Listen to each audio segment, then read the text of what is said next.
Smuggler's Island by Quarde Anarion. It took a little over an hour for Harithoel to search the island from one end to the other. He turned back to Seriz, who was where he left him, half buried in the sand to pack his broken bones. One of the crates of moon sugar was open. "You were sampling the merchandise?" asked Harithoel angrily. "It takes away the pain," said Seriz. "How far away are we?" "We didn't make it as far as the mainland," said Harithoel. "I can't see the coastline at all. But that's not all. I haven't found anything edible anywhere. Just weeds and a few scraggly trees."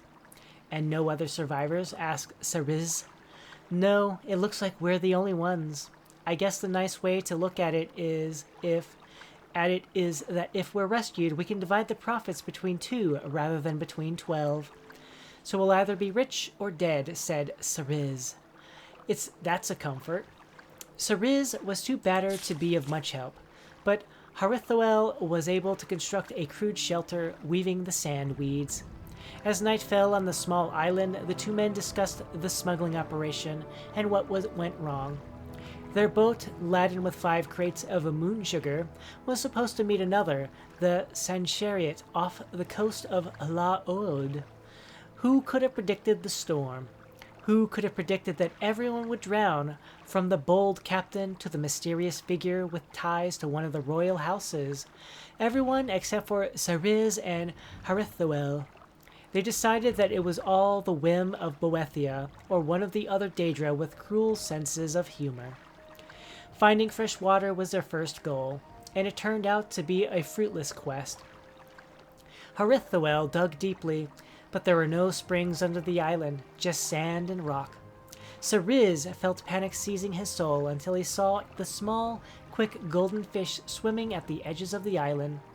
He had read somewhere that fish not only were food, but there was always a little fresh water within them. If he could catch one, the 2 men could be saved. With his broken legs, he was a pathetic predator, and he was soon reduced to hurling rocks at the alert and nimble little fish. Harithoel watched Seriz's futile endeavor for a little while before getting to work. He used a small knife to whittle a point on a long, straight tree branch until he had fashioned a spear. Again and again he thrust the spear at the fish, but he had no more success than Seriz and his stones. "Have you never used a spear before?" asked Seriz. "It's not my weapon of choice," said Harithoel quietly, watching his prey and missing another with a splash and a curse. "Chow!" Seriz laughed. "Do you want a rock?" Harithoel ignored Seriz, murmuring, "The trick is, as I've heard it, is to anticipate where your target's going to go and aim your spear there, not where they are now. I just have to observe them a little longer. Why can't the little fetchers swim in straight lines?" After an hour of flailing about, Harithoel by luck managed to spear a fish. The men tore it apart and ate it raw. As the days and weeks went by, Harithoel got better and better until he was able to strike quickly and with great accuracy. He could hit a fish by throwing the spear or by plunging at one at his feet. Seriz made fire, but being lame, he had to rely on Harithoel for all the food. It was nearly 2 months after washing ashore that the men saw a boat on the horizon. They set a large fire, and the crew saw them. As it approached, they saw that it was the Sand Chariot, the very boat they were to have met on the night of the storm. The smugglers aboard would pay them good money for the moon sugar. Luckily, Seriz had used only a little bit of it, and they still had 5 nearly full crates. They were not only going to be saved, they were going to be rich, just as Harithoel had said. Harithoel excitedly started to help Seriz to his feet, but the man rose on his own. "You can walk," he said, laughing. "It's a miracle." "Seriz is not too steady, though," said Seriz. "Would you gather up the crates?" Harithoel, overjoyed at rescue at long last, began picking up the crates and stacking them. "I wish you had told me that you could walk, though, mate. I could have used your help spearing dinner all these months." "Seriz watches, though," said Seriz. "You'd be surprised how much you can learn just by watching.